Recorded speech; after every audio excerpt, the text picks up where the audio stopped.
എല്ലാവർക്കും നമ്മളെ പുതിയ വീഡിയോയിലേക്ക് സ്വാഗതം. അപ്പോൾ ഇന്ന് വന്നിട്ടുള്ളത് ഒരു മുട്ട സുർക്ക ഉണ്ടാക്കുന്നതിൻ്റെ വീഡിയോ ആയിട്ടാണ്. അപ്പോൾ ഈ ഒരു മുട്ട സുർക്ക ഉണ്ടാക്കാനായിട്ട് നല്ല എളുപ്പമാണ്. അതുപോലെ ഈ ഒരു മുട്ട സുർക്ക നമ്മളെ കണ്ണൂരുകാരുടെ സ്പെഷ്യൽ അപ്പവും കൂടിയാണ്. ഇത് ബ്രേക്ക്ഫാസ്റ്റ് ആയിട്ടോ ഡിന്നർ ആയിട്ടോ ഒക്കെ ഉപയോഗിക്കാം. അപ്പോൾ ഇതെങ്ങനെ ഉണ്ടാക്കുക നോക്കിയാലോ.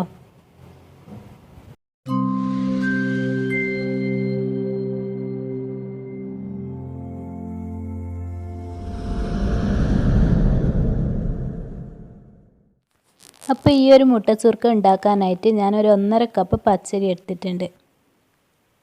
ഇതൊന്ന് വെള്ളം ഒഴിച്ച് നല്ലപോലെ കുതിർത്തിയെടുക്കാം. അപ്പോൾ ഇതാ അരി കുതിർന്ന് കിട്ടിയിട്ടുണ്ട്. ഇത് നല്ലപോലെ കഴുകി വെള്ളമെല്ലാം ഊറ്റിയെടുത്തിട്ടുണ്ട്. ഒട്ടും തന്നെ വെള്ളം ഉണ്ടാകാൻ പാടില്ല. ഇനി ഇതൊന്ന് അരച്ചെടുക്കാം. അപ്പോൾ അരക്കാൻ വേണ്ടി ഞാനൊരു മിക്സിൻ്റെ ജാറിലേക്ക് ഇട്ട് കൊടുത്തിട്ടുണ്ട്. ഇനി ഇതിലേക്ക് ഒരു 3/4 കപ്പ് ചോറ് കൂടി ചേർത്ത് കൊടുക്കുന്നുണ്ട്. പിന്നെ ഒരു കോഴിമുട്ട കൂടി ചേർത്ത് കൊടുക്കാം. ഇനി ഇതിൽ ചേർക്കാനായിട്ട് ഞാൻ 1 കപ്പ് വെള്ളം എടുത്തിട്ടുണ്ട്. ഇത് കുറച്ചായിട്ട് ഒഴിച്ചിട്ട് അരച്ചെടുക്കാം. മുട്ട സുർക്ക ഉണ്ടാക്കുമ്പം വെള്ളം കൂടിപ്പോയാൽ പിന്നെ ഒന്നും ചെയ്യാൻ പറ്റില്ല. അതുകൊണ്ട് കുറച്ചായിട്ട് ഒഴിച്ചു കൊടുക്കുക. അപ്പോൾ ഇതാ ഞാൻ അരച്ചെടുത്തിട്ടുണ്ട്. ഇനി ഇതൊരു ബൗളിലേക്ക് ഒഴിച്ചു കൊടുക്കാം. അപ്പോൾ ഇതാ ഈ ഒരു തിക്കിലാണ് മാവ് വേണ്ടത്. ഇതിൽ കൂടിയാലും കുറഞ്ഞാലും മുട്ട സുർക്ക റെഡിയായി കിട്ടൂല.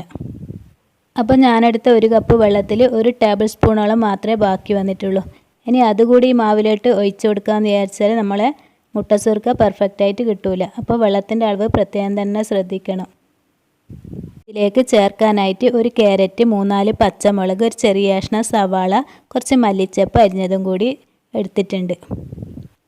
ഇനി ഇതൊന്ന് ചേർക്കുമ്പോൾ നമ്മളെ മുട്ട സുർക്കേൻ്റെ മുട്ടൻ്റെ ആ ഒരു സ്മെല്ലോ അല്ലെങ്കിൽ ആ ചൊയ്യോ ഒന്നും കിട്ടൂല. അപ്പോൾ മുട്ട കഴിക്കാൻ ഇഷ്ടമില്ലാത്തവർക്കും ഇത് കഴിക്കാൻ പറ്റും.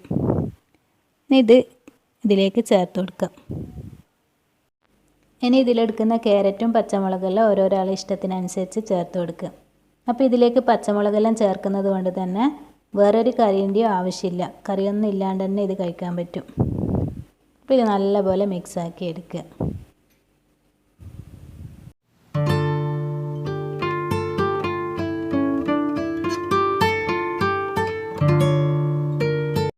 നല്ലപോലെ മാവ് മിക്സാക്കി എടുത്തിട്ടുണ്ട്. ഇനി പാകത്തിന് ഉപ്പ് ചേർത്ത് കൊടുക്കാം. ഉപ്പ് ചേർത്തതിന് ശേഷം ഒന്നുകൂടി നല്ലപോലെ മിക്സാക്കി എടുക്കുക. ഇതൊന്ന് ചുട്ടെടുക്കാൻ വേണ്ടി ഞാനൊരു ചട്ടിയിൽ അല്പം എണ്ണ ഒഴിച്ച് ഒന്ന് ചൂടാകാൻ വേണ്ടി വെച്ചിട്ടുണ്ടായിരുന്നു. ഈ എണ്ണ നല്ലപോലെ ചൂടായതിന് ശേഷം ഒരു തവി മാവ് ഒഴിച്ച് കൊടുക്കാം. അപ്പോൾ ഹൈ ഫ്ലെയിമിൽ തന്നെ ഇട്ടിട്ട് ചെയ്ത് കൊടുക്കാം. ഇനി ഇത് പെട്ടെന്ന് തന്നെ തിരിച്ചിടാൻ പാടില്ല. ഇതിൻ്റെ അടിഭാഗത്ത് മാവ് ഒന്ന് കട്ടിക്കായിരിക്കും ഇരിക്കുക. അതൊന്ന് വെന്ത് വരുന്ന സമയം 1 മിനിറ്റ് സമയം എടുത്തതിന് ശേഷം മാത്രം തിരിച്ചിട്ട് കൊടുക്കാം.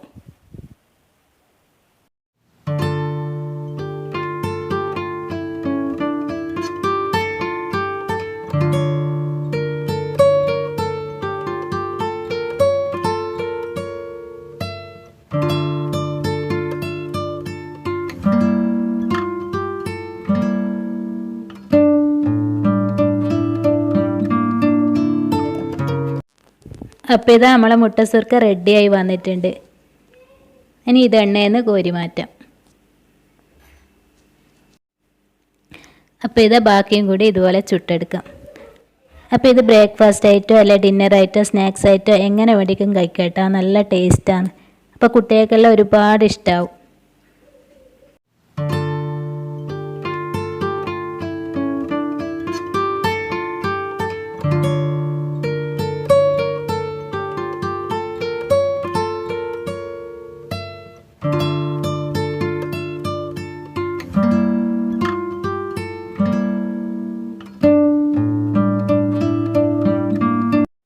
അപ്പോൾ മൊത്തത്തിൽ ചുട്ടെടുത്തിട്ടുണ്ട്. നല്ല ആരെല്ലാം വന്നിട്ടുള്ള ഈ മുട്ട സുർക്ക നിങ്ങൾക്ക് ഇഷ്ടമായെങ്കിൽ ലൈക്ക് ചെയ്യുക. അതുപോലെ ചാനൽ സബ്സ്ക്രൈബ് ചെയ്ത് സപ്പോർട്ട് ചെയ്യുക. Okay, thank you.